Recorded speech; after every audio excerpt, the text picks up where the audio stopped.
Ethan Cole's hand trembled as he gripped the carefully wrapped lunchbox, his breath catching in his throat like a man witnessing a car crash in slow motion.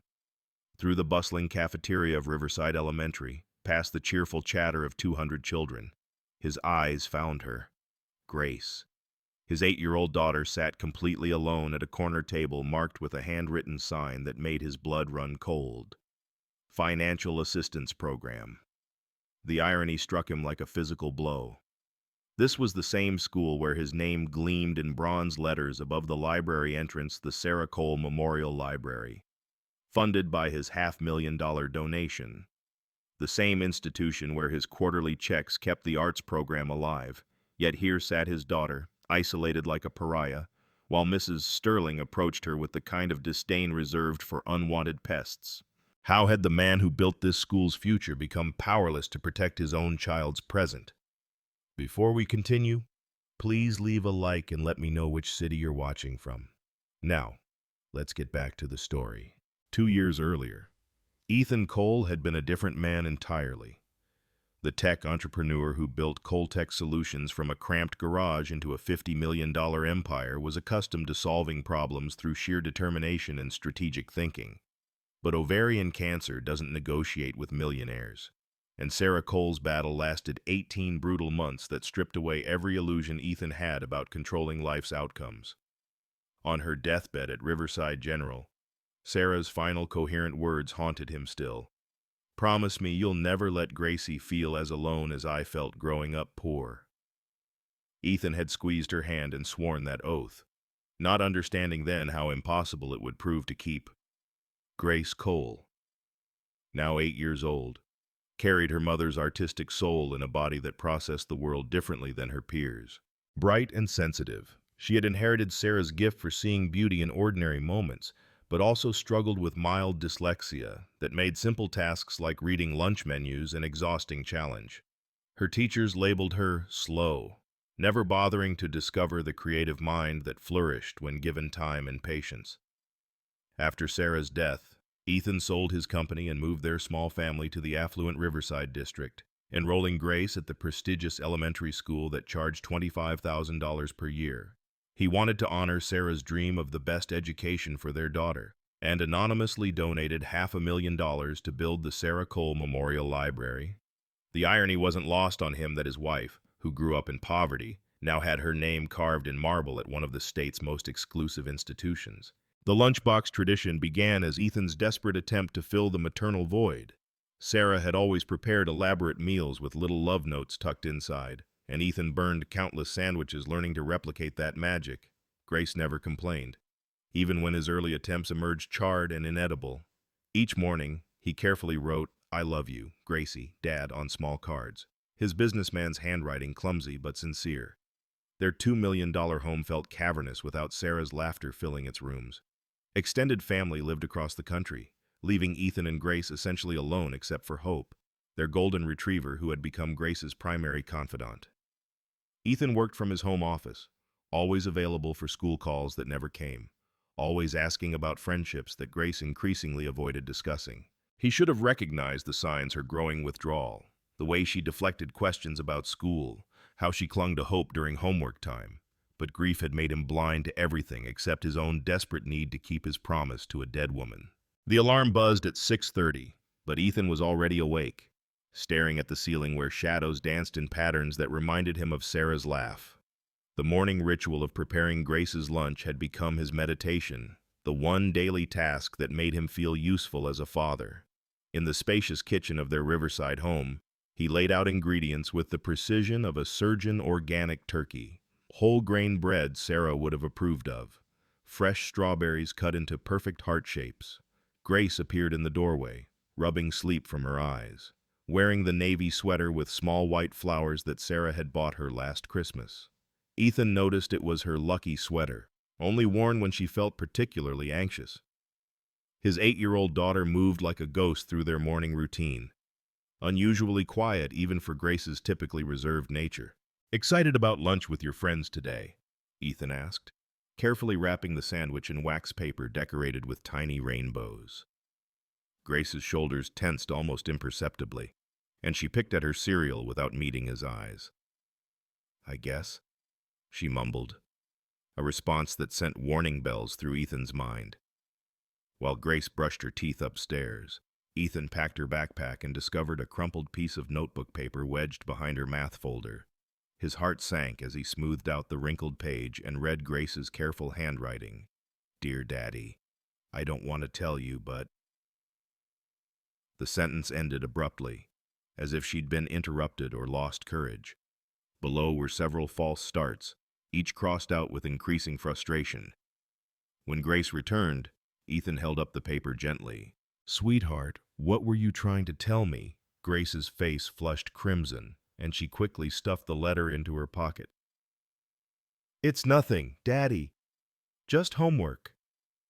The drive to Riverside Elementary stretched longer than usual, filled with an uncomfortable silence that felt foreign between them.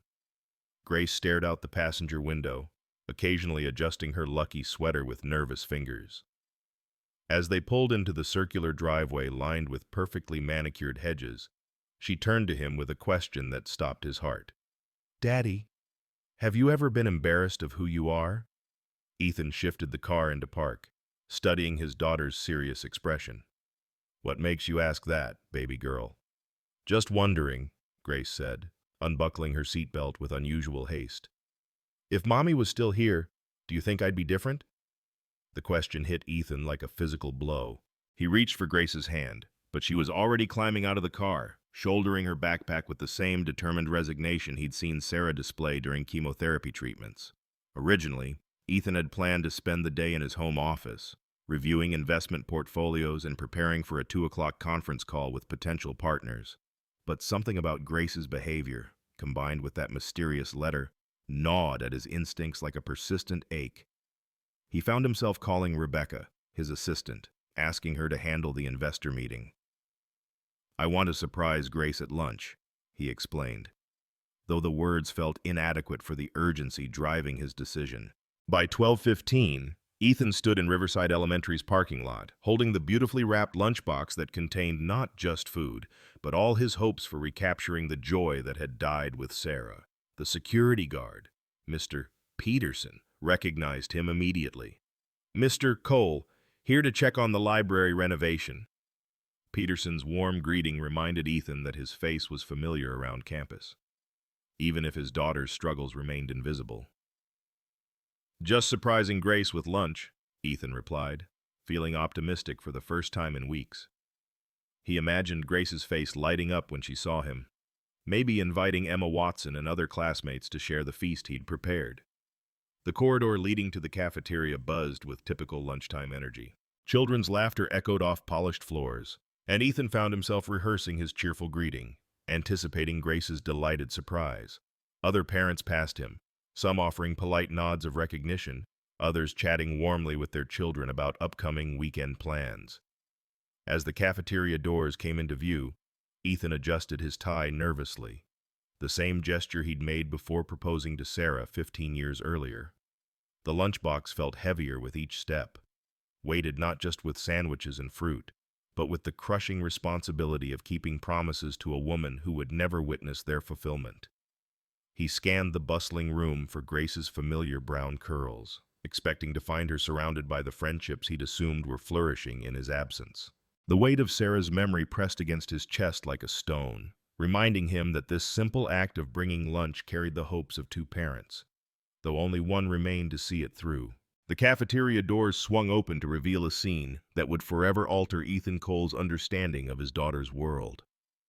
200 children filled the spacious room, their voices creating a symphony of childhood joy that should have included Grace's laughter. But as Ethan's eyes swept across the colorful chaos of lunch tables, his heart plummeted into his stomach like a stone dropped from a great height. There, isolated in the far corner beneath a fluorescent light that cast harsh shadows, sat Grace, alone. The small table where she hunched over a plain peanut butter sandwich bore a handwritten sign that made Ethan's blood freeze: Financial Assistance Program. His daughter, whose trust fund contained more money than most families earned in a lifetime, had been segregated like a charity case. The beautiful lunch he'd prepared that morning was nowhere to be seen. Instead, Grace slowly chewed what appeared to be cafeteria food, her movements mechanical and defeated. Her lucky sweater seemed to droop on her small frame, and Ethan noticed how she kept glancing nervously toward the other tables where children chatted and laughed with the ease of belonging. Mrs. Victoria Sterling materialized beside Grace's table like a storm cloud, her 55-year-old face set in lines of obvious irritation. Ethan recognized her from school board meetings where she'd praised his anonymous donations with saccharine enthusiasm, never knowing the identity of her benefactor. Now, watching her tower over his 8-year-old daughter, he saw a different woman entirely. "Grace, you're eating too slowly again," Mrs. Sterling announced loud enough for nearby tables to hear. "Other children need space at the proper tables." Ethan watched in horror as his daughter's shoulders sagged under the public reprimand. Grace mumbled an apology and began gathering her meager lunch, her movements hurried and apologetic. The other children at surrounding tables turned to stare, some snickering behind their hands at the spectacle of Grace's humiliation. Every instinct screamed at Ethan to intervene, to stride across that cafeteria and demand an explanation. His hands clenched the lunchbox handle until his knuckles turned white. But something deeper than rage held him back. He needed to understand the full scope of what was happening before he acted. This wasn't just neglect, this was systematic, deliberate cruelty. Mrs. Sterling directed Grace to an even smaller table, barely large enough for one child, positioned strategically away from the social hub of the cafeteria. As Grace relocated her belongings with quiet dignity, Mrs. Sterling made her next devastating comment. "Grace, that sandwich you brought from home smells different from what the other children eat. It's disrupting the lunch atmosphere." The woman's voice carried a tone of disgust that made Ethan's vision blur with fury. "Perhaps you should stick to cafeteria meals like the other scholarship students." The irony hit Ethan like a physical blow. Mrs. Sterling was condemning food made with organic ingredients that cost more than most families spent on groceries in a week. But more than that, she was attacking the one connection Grace maintained to her father's love, to the tradition that honored her mother's memory. Grace carefully wrapped Ethan's sandwich in a napkin, saving it despite the public humiliation. Her resilience in that moment broke Ethan's heart more completely than tears would have. She pulled out a small notebook, undoubtedly the source of that mysterious letter, and began writing with the concentrated focus of a child processing trauma through the only means available to her. Emma Watson, Grace's only visible friend, sat 3 tables away with a group of children whose parents Ethan recognized from various social functions.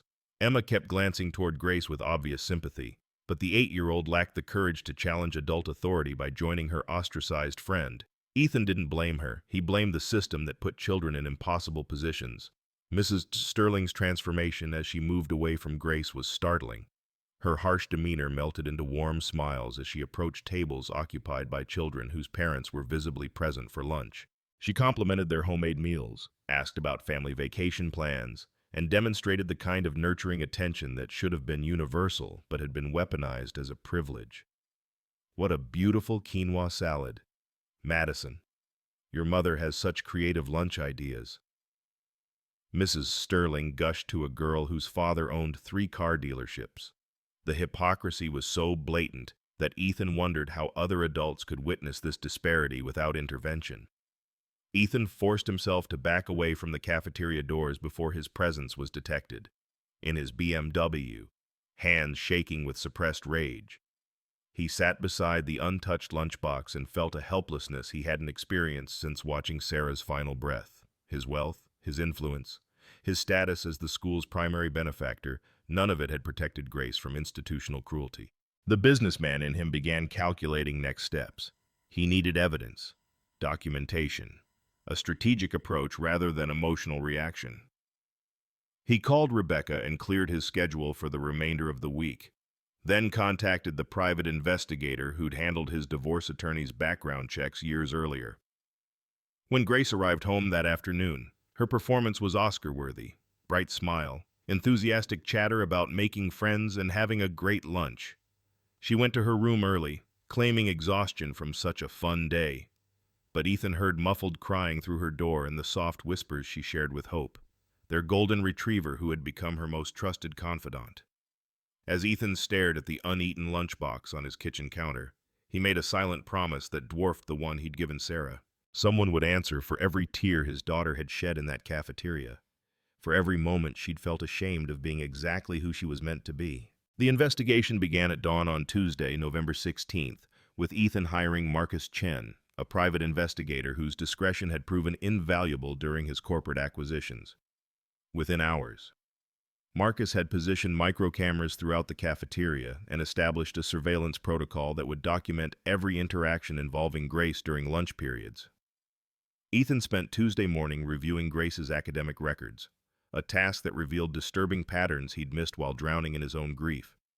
Her grades had declined steadily over the past semester, not due to academic inability but from what teachers euphemistically termed social adjustment difficulties. Multiple incident reports described Grace's inability to integrate with peer groups and her disruptive eating habits, language that pathologized normal childhood behavior while absolving adults of responsibility. The security footage from Wednesday painted a devastating picture of systematic abuse. Mrs. Sterling's discrimination followed a predictable pattern. Grace would arrive with Ethan's carefully prepared lunch, only to be moved from table to table under various pretexts.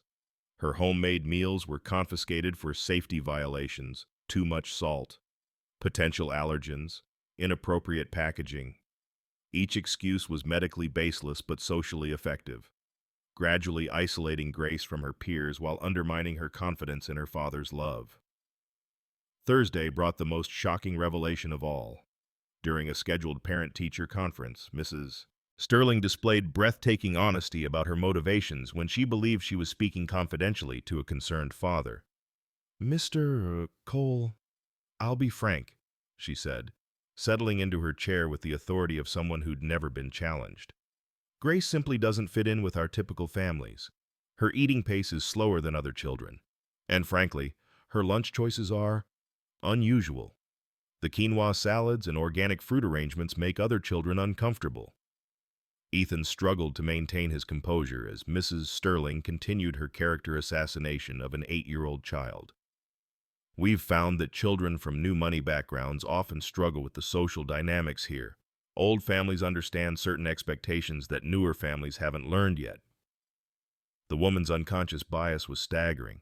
She'd constructed an elaborate narrative where Grace's differences justified her exclusion, never questioning whether a prestigious elementary school should accommodate learning differences rather than punish them.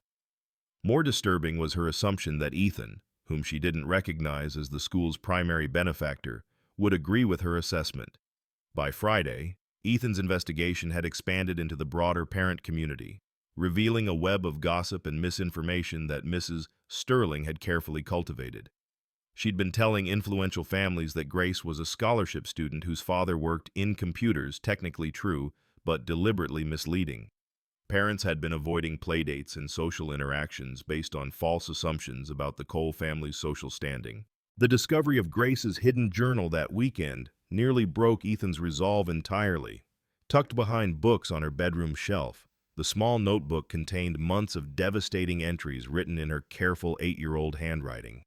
Each page revealed another layer of systematic cruelty that Grace had internalized as personal failure. November 3rd. Mrs. Sterling said my sandwich smells weird. Maybe I can ask Daddy to make normal food like other kids eat. I don't want to be the smelly girl. November 8th. Emma wanted to sit with me, but Mrs. Sterling said the financial aid table is just for certain students. I pretended I didn't mind, but I cried in the bathroom. November 12th, I gave my lunch to the homeless man by the school gate. When kids see me eating cafeteria food, maybe they'll think I'm normal. Maybe then someone will be my friend. The most heartbreaking entry, dated just days before Ethan's cafeteria discovery, read, "Maybe if Mommy was still alive, I'd know how to fit in. I think I'm broken like she was sick. I don't want Daddy to be sad about me too." Marcus Chen's investigation revealed Mrs. Sterling's own tragic backstory, explaining but not excusing her cruelty. She'd been a scholarship student herself 30 years earlier, enduring similar treatment at an elite boarding school. Instead of breaking the cycle of institutional bias, she'd perpetuated it, projecting her unprocessed trauma onto vulnerable children who reminded her of her own painful past. Grace's coping mechanisms were simultaneously heartbreaking and inspiring. She'd been giving away Ethan's lunches to Harold, a homeless veteran who waited for handouts near the school entrance. When classmates saw her eating cafeteria food, she hoped they'd stop viewing her as different. She'd developed elaborate fantasy conversations with Sarah, imagining cooking lessons with her deceased mother as a way to process her confusion about food-based rejection. Most devastating was Grace's internalized belief that her father's wealth was somehow shameful. She'd been telling classmates that Ethan was just a regular dad who worked with computers, desperately trying to minimize the differences that made her a target. The irony was crushing. Grace was ashamed of advantages that should have protected her, while Mrs. Sterling used those same advantages as weapons against her. Ethan's emotional journey during those 5 days paralleled Grace's in its intensity.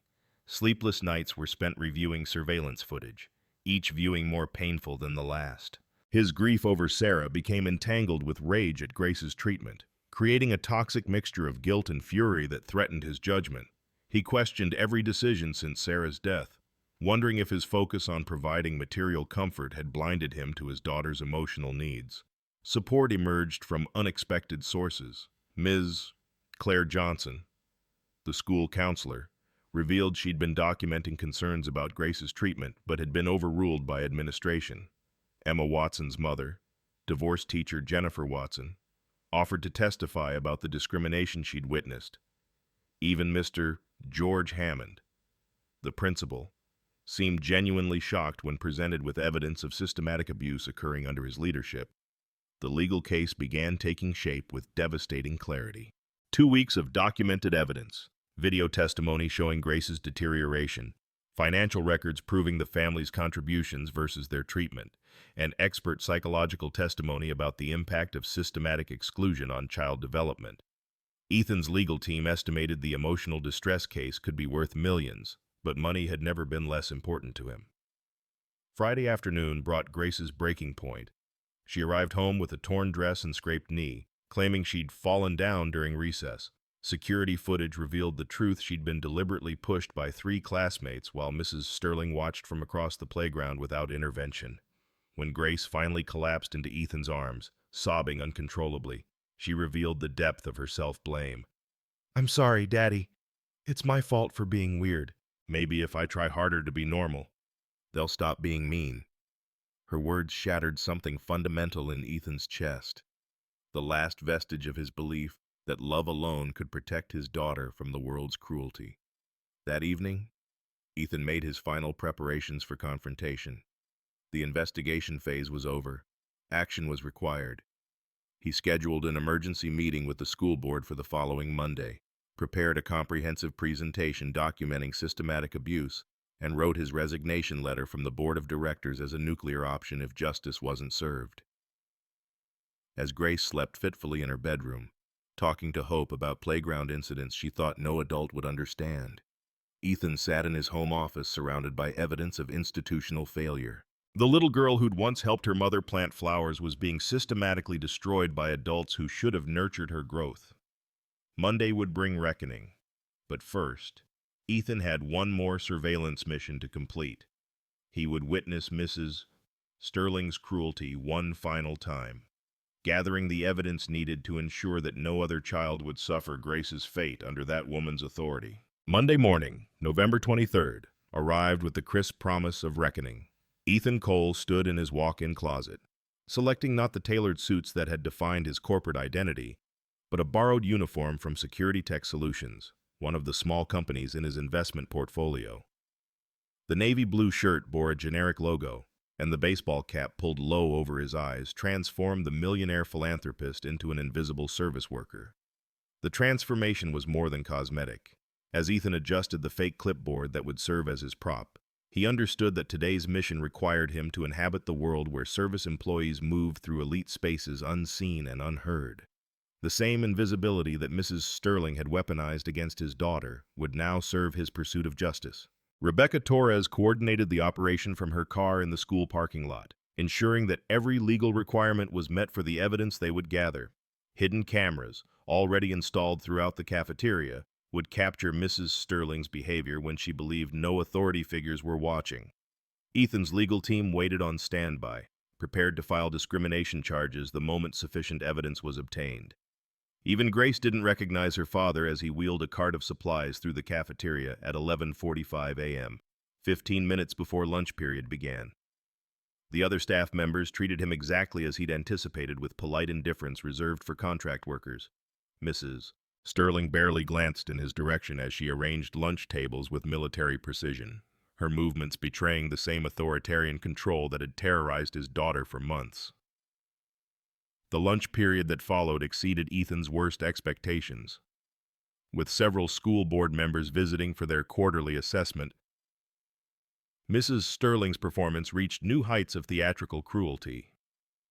Grace entered the cafeteria carrying the lunch Ethan had prepared that morning, a turkey sandwich with the crusts carefully removed, apple slices arranged in a heart shape, and a note that read, "You make Daddy proud every day.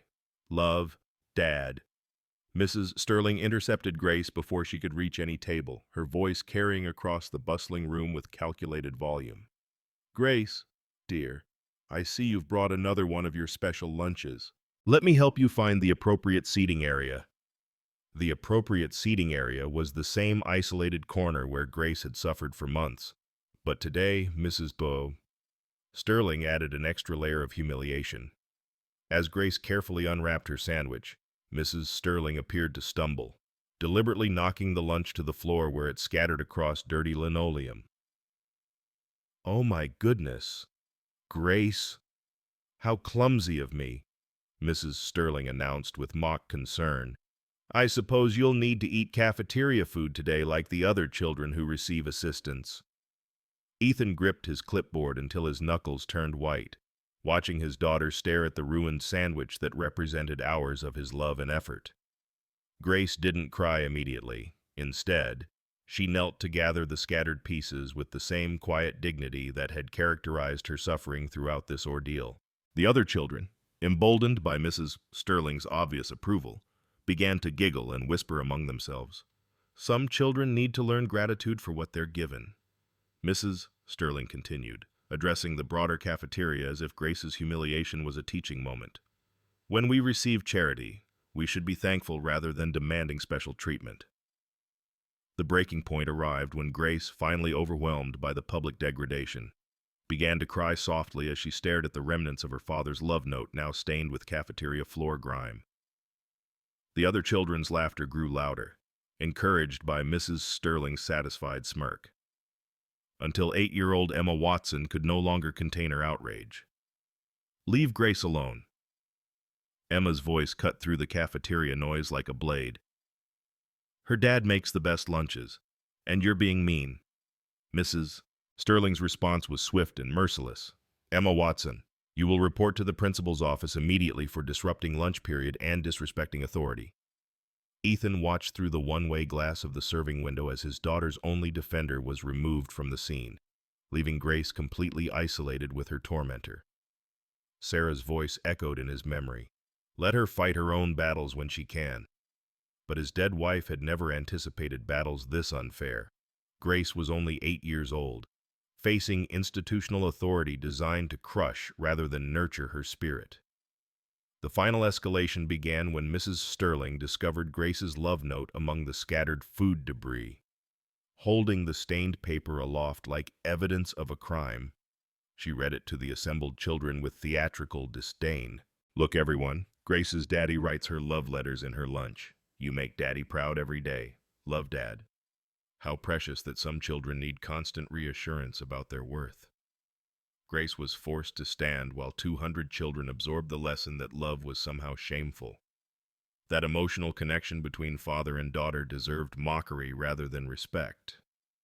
The stress of public humiliation triggered a response that would haunt Ethan's nightmares. His daughter wet herself. The ultimate childhood shame. While Mrs. Sterling watched with obvious satisfaction. In that moment, Ethan texted Rebecca a single phrase, "Execute Phase 2." School board members were already gathering in the conference room where his evidence presentation waited. Media contacts stood by for what could become the nuclear option if institutional justice failed. His legal team had discrimination charges prepared for immediate filing, but first came revelation. Ethan stripped off his baseball cap in front of the entire cafeteria, his identity rippling through the room like a shockwave. Children gasped as they recognized the man whose name adorned their library, whose donations funded their art supplies, whose face smiled from the philanthropy wall in the main hallway. Mrs. Sterling's confident demeanor crumbled as realization dawned. The color drained from her face as she understood that she'd been torturing the daughter of her institution's primary benefactor while he watched every moment. "That's my daughter." Ethan's voice carried across the suddenly silent cafeteria with the authority of absolute moral clarity. Every conversation stopped, every fork suspended in midair, as 300 people absorbed the magnitude of Mrs. Sterling's mistake. Grace collapsed into her father's arms, years of suppressed pain emerging in great heaving sobs that echoed off cafeteria walls. The other children stared in shocked silence as their understanding of social hierarchy crumbled around them. Grace's poor father was the man who'd built half their school. Mrs. Sterling attempted damage control with desperate words. "Mr. Cole, I had no idea who you were. If I'd known—" "You had no idea because you never bothered to see my daughter as a human being worthy of basic respect," Ethan interrupted, his voice carrying the cold fury of a father's love weaponized by systematic injustice, addressing the room full of children who would remember this moment for the rest of their lives.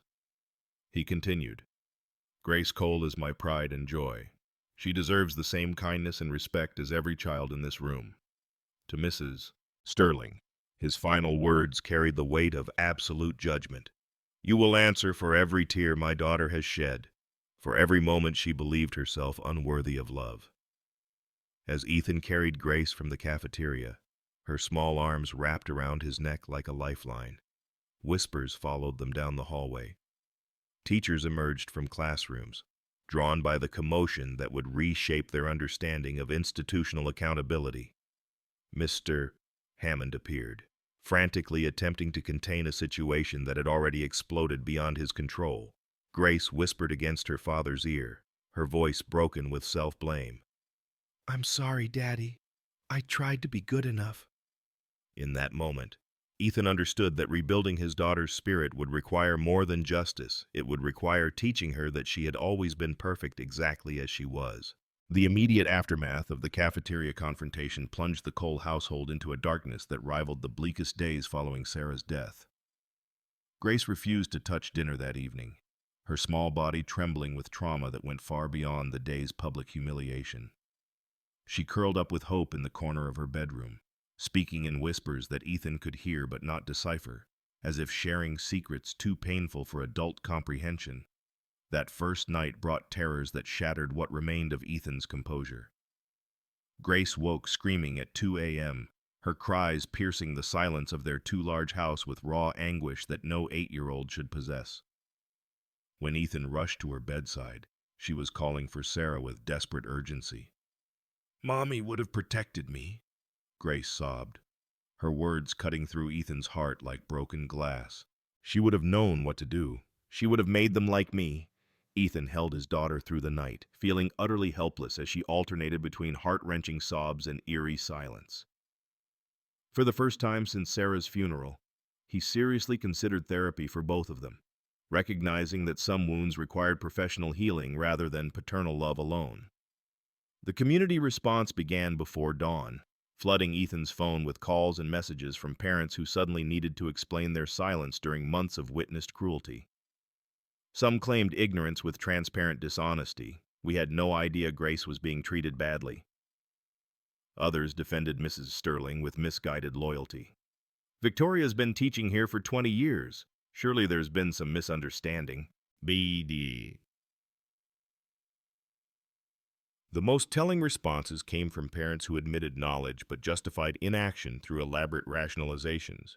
"We thought it was just normal social dynamics," wrote Jennifer Morrison, whose daughter had laughed at Grace's humiliation. "Children need to learn resilience." The message revealed how easily adults convinced themselves that institutional cruelty was character-building rather than soul-crushing. Tuesday morning brought Grace's complete withdrawal from the world. She refused to get dressed for school, pulling her blankets over her head when Ethan gently suggested she might feel better with routine and normalcy. "I don't want to be the different girl anymore, Daddy," Grace whispered from beneath her fortress of bedding. Her voice carried a defeat that sounded ancient, as if she'd aged decades overnight. "I want to go to boarding school like in the movies, where nobody knows about me."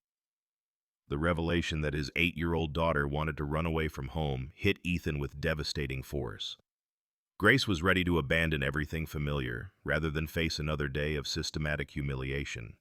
And he understood that Mrs. Sterling's cruelty had succeeded in convincing his daughter that the problem lay within herself rather than the institution that had failed her. When Grace finally emerged from her bedroom that evening, she confessed the full scope of her suffering with heartbreaking detail. Months of stolen lunches hadn't been random incidents but calculated psychological warfare. Mrs. Sterling had deliberately told Grace she was a charity case who should be grateful for any kindness, convincing her that her father's love was somehow shameful and inappropriate. "She said kids like me don't belong at schools like this," Grace whispered, her small hands twisted in Hope's golden fur. "She said my daddy spoils me because he feels sorry for me, not because he loves me." Ethan's guilt overwhelmed him as he recognized signs he should have detected months earlier. Grace's weight loss, her academic decline, her increasing withdrawal from family conversations about school, all symptoms of systematic trauma that his grief-clouded judgment had missed. Sarah would have noticed immediately, would have investigated the first hint of Grace's distress. The private investigator's final report arrived that evening, documenting a pattern of abuse that extended back to Grace's very first day at Riverside Elementary. Mrs. Sterling had specifically targeted Grace after learning about Sarah's death, viewing a grieving child and overwhelmed father as vulnerable victims unlikely to challenge authority. Other staff members had witnessed the abuse but remained silent, prioritizing job security over child welfare.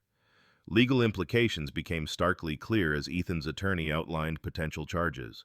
The discrimination case had solid foundations in documented evidence, witness testimony, and expert psychological assessment. Criminal charges for systematic child emotional abuse were possible, and the financial settlement could reach millions of dollars. Yet money felt meaningless when measured against Grace's shattered confidence. Tuesday evening brought Grace's complete emotional collapse. She refused to eat anything Ethan prepared, convinced that "my food makes people hate me." In her bedroom, she systematically destroyed every art project and school assignment, declaring through tears that "I'm not good at anything." Ethan watched his confident, creative daughter disappear before his eyes, replaced by a hollow shell, convinced of her own worthlessness. The community divided along predictable lines as news of the confrontation spread through Riverside's affluent social networks. Parents chose sides between the Sterling loyalists who viewed Ethan as an overprotective father attacking a dedicated educator, and the growing coalition who recognized systematic abuse when confronted with undeniable evidence.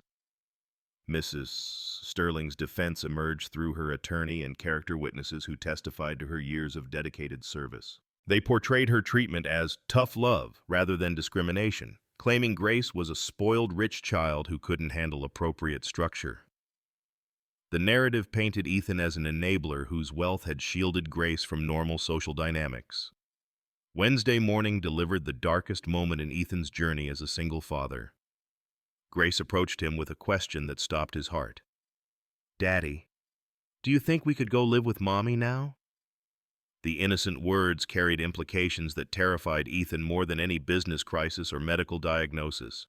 His daughter was having thoughts that no child should contemplate, and he realized that Mrs. Sterling's psychological warfare had succeeded in ways more devastating than public humiliation. For the first time since Sarah's funeral, Ethan broke down completely. November 25th dawned gray and cold, matching the somber mood that had settled over Riverside Elementary as the emergency school board meeting convened in the library that bore Sarah Cole's name. Ethan arrived with an entourage that transformed the quiet educational space into a courtroom his legal team. Child psychologist Dr. Claire Johnson, Marcus Chen with boxes of evidence, and 3 local reporters whose presence promised that today's proceedings would extend far beyond the school's mahogany-paneled walls. The irony wasn't lost on anyone that this confrontation was taking place beneath the bronze plaque reading Sarah Cole Memorial Library, donated by anonymous benefactor. Board members who had praised that anonymous generosity for 2 years now faced the man whose wife they'd honored while his daughter suffered systematic abuse in their institution. Ethan's presentation began with devastating precision. 3 weeks of documented evidence unfolded like a prosecutor's closing argument, timestamps showing Grace's isolation, audio recordings of Mrs. Sterling's discriminatory comments, and financial records proving the Cole family's contributions versus their treatment. The accumulated documentation painted a picture of institutional cruelty so systematic that denial became impossible. The hidden camera footage played on the library's smartboard, transforming the sterile meeting space into a theater of horrors. Board members watched in uncomfortable silence as Grace was moved from table to table, her homemade lunches confiscated under fabricated health violations, and her desperate attempts to fit in met with increasing cruelty. Mrs. Sterling's performance during lunch periods revealed a woman drunk on her own authority, targeting a vulnerable child with calculated precision. When the video reached Grace's final humiliation, the deliberate destruction of her lunch, and the public reading of her father's love note, several board members visibly flinched. The footage captured every detail, Grace's quiet dignity as she knelt to gather scattered food, Mrs. Sterling's theatrical mockery of paternal love, and the moment when an 8-year-old child's spirit finally broke under the weight of systematic persecution. The financial revelation hit like a thunderbolt across the assembled officials. Ethan's donation history scrolled across the screen: $750,000 over 2 years, including the library renovation, arts program funding, and the playground equipment that Grace was now too traumatized to enjoy. Board President Margaret Thornton's face went ashen as she realized their major benefactor's daughter had been treated as a charity case while his money built their institution's future. The library where we sit tonight exists because of my love for my late wife. Ethan's voice carried across the silent room with quiet authority. The irony that my daughter has been systematically abused in a building funded by her mother's memory is not lost on me. Grace's letter, discovered in her hidden diary, was read aloud by Dr. Johnson to spare the child further trauma. The psychologist's professional composure cracked as she shared Grace's heartbreaking words. "Dear Daddy, I know you miss Mommy. I miss her too. I think if she was here, she would know how to make me fit in. I try so hard to be good like the other kids, but Mrs. Sterling says I'm different. Maybe I'm broken like Mommy was sick. I don't want you to be sad about me too. I love you. Please don't give up on me. Love, Grace." The psychological assessment that followed painted a clinical picture of systematic trauma. Dr. Bud Johnson testified that Grace exhibited PTSD symptoms typically associated with combat veterans or abuse survivors, hypervigilance around authority figures, regression in social development, and academic performance decline despite above-average intelligence. The expert recommendations included immediate environmental change and extensive therapy to reverse damage that might otherwise persist into adulthood, under mounting pressure and faced with incontrovertible evidence. Mrs. Sterling's carefully constructed facade finally crumbled. Her attorney had advised silence, but the weight of accumulated testimony broke through professional restraint. "I thought she needed to learn that life is hard," Mrs. Sterling whispered, her voice barely audible above the ventilation system. "Children like Grace, wealthy, protected, they need to understand that the world won't always cater to their needs." The confession revealed depths of psychological damage that explained but didn't excuse her cruelty. Mrs. Sterling had projected her own childhood trauma onto Grace, targeting a vulnerable child because she reminded her of everything she'd been denied. Her own scholarship background had created resentment that festered for decades before finding expression through institutional authority. Principal George Hammond's testimony revealed systemic failure that extended throughout the administration. He admitted to ignoring complaints about Grace's treatment, dismissing concerns from Ms. Johnson and other staff members who'd witnessed the abuse. His prioritization of Mrs. Sterling's 20-year tenure over child welfare exposed an institutional culture that valued reputation over student safety. The domino effect of revelations continued as other staff members confessed their complicity. Teachers who'd witnessed discrimination but remained silent, administrators who'd received reports but failed to investigate, and support staff who'd normalized cruelty through their inaction. Grace's suffering had occurred within a system designed to protect children, but corruption had transformed protectors into enablers. Emma Watson's mother, Jennifer, provided the evening's most powerful testimony from the parent perspective. She revealed other instances of Mrs. Sterling's discrimination against children from divorced families, immigrant backgrounds, or unconventional circumstances. A pattern emerged of targeting vulnerability wherever it appeared, using institutional power to inflict psychological wounds on those least able to defend themselves. 3 other families courageously came forward with similar stories, revealing that Grace wasn't Mrs. Sterling's first victim. The systematic nature of the abuse became undeniable as testimony accumulated about children targeted for their differences, their families' backgrounds, or simply their inability to conform to arbitrary standards of acceptable behavior. The community reckoning extended beyond individual testimonies to encompass broader institutional failures. Local newspaper editor Robert Hayes admitted to suppressing earlier stories about problems at Riverside Elementary, prioritizing the school's reputation over investigative journalism. Wealthy parents confessed to maintaining silence about witness discrimination, valuing social harmony over child protection. Ethan's final statement distilled months of anguish into devastating clarity. My wife died believing education was the great equalizer, that knowledge and compassion could overcome prejudice and create opportunity. You have perverted that dream into a nightmare for my daughter and countless other children who trusted your institution with their vulnerable hearts. His voice grew stronger as he continued. Grace deserves better than this institution can provide. I am withdrawing all financial support and enrolling my daughter elsewhere, but not before ensuring that no other child suffers her fate under your watch. The board's verdict came swiftly and decisively. Mrs. Sterling was terminated immediately without benefits. Her teaching license recommended for permanent revocation.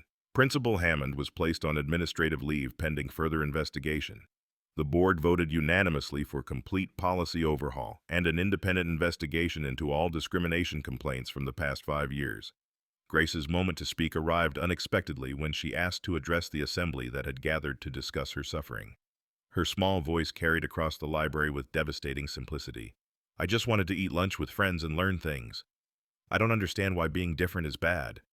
Her innocent words reduced the room to tears and crystallized the moral clarity that had been obscured by adult complications. An 8-year-old child had cut through legal arguments and institutional politics to reveal the simple truth: difference should be celebrated, not persecuted. The media response transformed a local school board meeting into national news. Millionaire's daughter bullied by school she funded became a headline that sparked conversations about educational equity, institutional accountability, and the vulnerability of children within systems designed to protect them. Mrs. Sterling's photograph circulated on social media as a symbol of institutional cruelty, while Grace's story became a catalyst for policy changes in school districts across the country. The powerful revelation that wealth couldn't protect a child from systematic discrimination forced broader conversations about prejudice, privilege, and the responsibility of institutions to protect all children equally. 1 month later, Christmas morning arrived with the kind of magic that had been absent from the Cole household since Sarah's death. Grace woke before dawn, her excitement genuine for the first time in over a year, and padded downstairs to find Ethan already awake, watching snow fall through their kitchen window while coffee brewed in the machine Sarah had chosen during happier times. The transformation in Grace was remarkable and gradual. At Maplewood Academy, a diverse school focused on inclusive education rather than social hierarchy, she had discovered what childhood was supposed to feel like. During her first week, 3 classmates: Maya, whose parents were teachers; Carlos, whose father was a firefighter; and Lily, whose mother ran a local bakery, invited her to their lunch table without knowing anything about her family's wealth or tragic history. They simply saw an 8-year-old girl who needed friends. The healing process required professional intervention that Ethan had finally embraced without shame. Weekly therapy sessions with Dr. Johnson helped Grace process the trauma that Mrs. Sterling had inflicted, while art therapy provided outlets for emotions too complex for words. Hope, their golden retriever, had been officially registered as an emotional support animal, accompanying Grace to school when anxiety threatened to overwhelm her newfound confidence.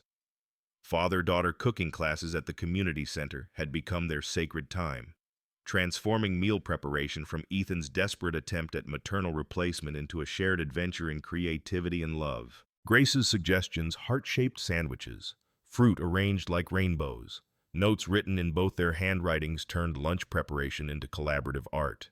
Mrs. Sterling's consequences had been swift and comprehensive. Criminal charges for systematic child emotional abuse resulted in a conviction that would follow her forever, while her teaching license was permanently revoked by the State Education Board. The civil lawsuit culminated in a $2.3 million judgment that Ethan immediately donated to establish the Sarah Cole Foundation for Educational Equity, ensuring that his wife's memory would be honored through protecting rather than profiting from other children's suffering.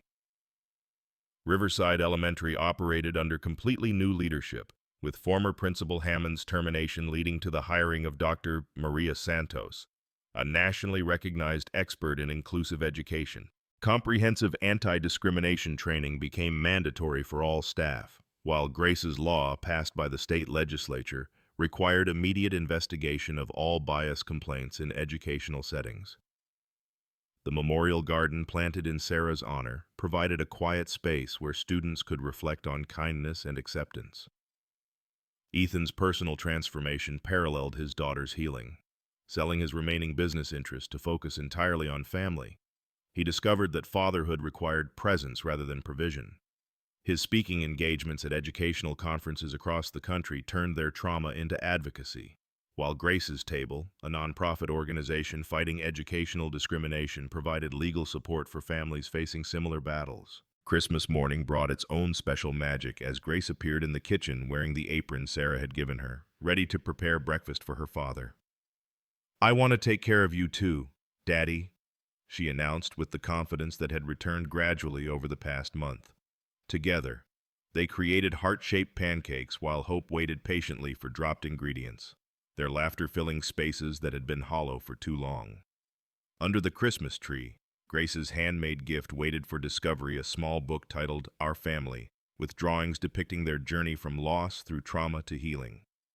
The final page showed 3 figures: Grace, Ethan, and a translucent Sarah, watching over them, standing together beneath a rainbow that emerged after storms had passed. The lunchbox tradition had evolved into something more beautiful than Ethan could have imagined. Grace now helped pack her daily meals, and each lunch included notes signed, "Love, Grace, and Daddy." At Maplewood Academy, she shared her food with classmates who genuinely appreciated homemade meals, turning lunch period into the social highlight of her day rather than a daily humiliation. Grace's story had inspired broader change throughout their community and beyond. The support group Ethan founded for families facing educational discrimination met weekly, while the annual Kindness Matters lunch at Maplewood Academy celebrated inclusion over exclusion. Grace's selection as student ambassador for diversity initiatives gave her voice purpose and power in protecting other children from the cruelty she'd survived. The unexpected friendship with the Watson family had provided Grace with the female mentorship she desperately needed. Jennifer Watson's warmth filled some of the maternal void that Sarah's death had created, while Emma's loyalty during Grace's darkest moments had proven that true friendship could survive institutional pressure and social expectations. On Christmas Eve, Grace had written a letter that captured her growth and retained her generous heart. "Dear Santa, this year I don't want toys. I want every kid to have friends at lunch. I want teachers to be nice to different kids. I want my daddy to smile more. I want to remember mommy's happy things, not sad things. Thank you for listening. Love, Grace. P.S. Please bring Mrs. Sterling Cole, but also help her learn to be nice." Sarah's presence felt strongest during their new traditions. Grace no longer had nightmares about loss, but dreams about cooking with her mother, learning recipes that connected past and present. Ethan shared stories of Sarah's own childhood struggles with fitting in, helping Grace understand that strength often emerged from surviving rather than avoiding life's difficulties. As Ethan tucked Grace into bed that night, she asked if Mommy would be proud of them. Looking at his daughter no longer broken but beautifully different, he knew Sarah was smiling. The lunchbox tradition would continue, but now it carried more than food. It carried hope, healing, and the promise that love, when served with courage, can nourish entire communities. Grace was no longer the girl who ate alone. She was the girl who taught a town to make room at the table for everyone. Grace Cole's journey from isolation to inclusion reveals profound truths about family, resilience, and the courage required to confront injustice. Ethan's unwavering love demonstrates that true wealth lies not in financial success, but in the determination to protect those we cherish most. Their story reminds us that gratitude isn't just about appreciating what we have, but about using our blessings to lift others who face similar struggles. The systematic discrimination Grace endured at Riverside Elementary exposes how easily institutions can fail the very children they're meant to protect. Mrs. Sterling's cruelty transformed a grieving child's differences into weapons against her, proving that bias thrives in environments where authority goes unchallenged. Yet Grace's eventual triumph shows that love, combined with advocacy and community support, can overcome even the most entrenched prejudice. This story celebrates the transformative power of speaking truth to authority and the healing that comes when families refuse to accept injustice as inevitable. Ethan's investigation and Grace's courage to testify created lasting change that protected countless other children from similar trauma. The lunchbox that began as a father's desperate attempt to honor his wife's memory became a symbol of unconditional love conquering institutional hatred. Sometimes the smallest acts of daily devotion carry the greatest power to heal broken hearts and broken systems. Have you ever witnessed a child being wrongly treated or discriminated against like Grace was? How did you respond? Or how would you respond if faced with similar institutional injustice?